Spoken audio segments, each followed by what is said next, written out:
My name is William. I was born in Northern Rhodesia, which is now Zambia.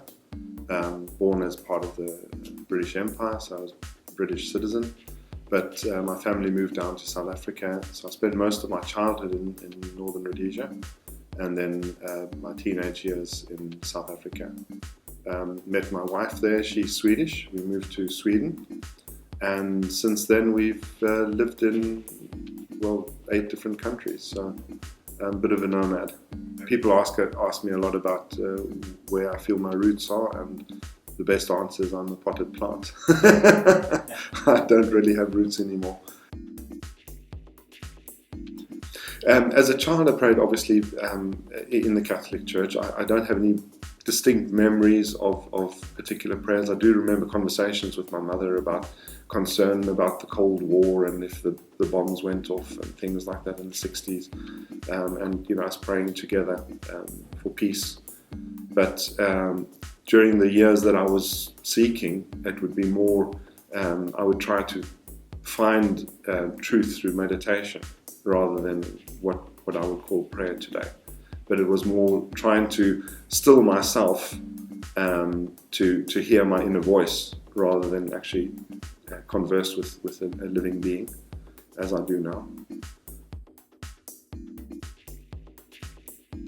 One of the most profound answers to prayer that I've had in my life is something that we were living in South Africa at the time, and I was working a lot in different countries in Africa, and I had work up in a very desolate part of Mozambique, in the north of Mozambique. It took a couple of days to get there by plane and traveling on really bad roads.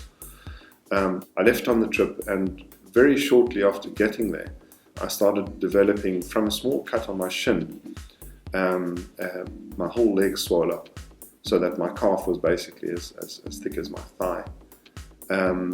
I was trying to treat it with whatever medication we had in the camp, and one night the pain was so bad that I went back to the tent where we had medication, and I noticed this black spot on my shin, and I thought, I recognize that.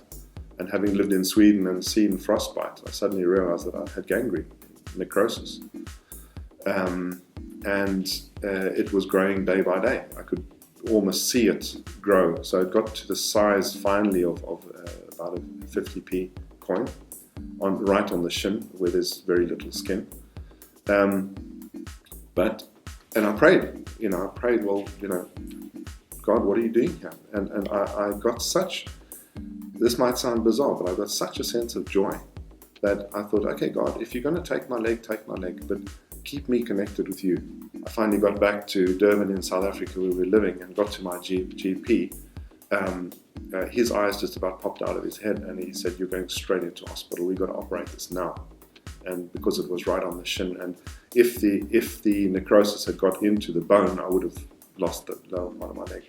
But through that entire experience, I was praying, and I wasn't praying to be healed.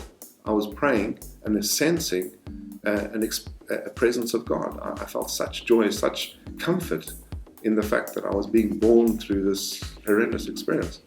And, fortunately I didn't lose my leg.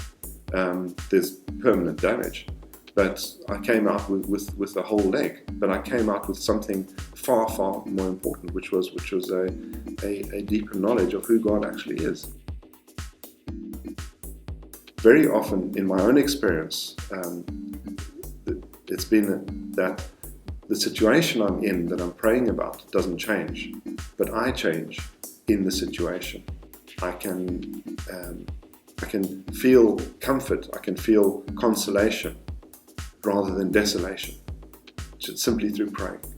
But the situation doesn't necessarily change. Maybe my mother has died anyway, but I can feel consoled by God in that situation.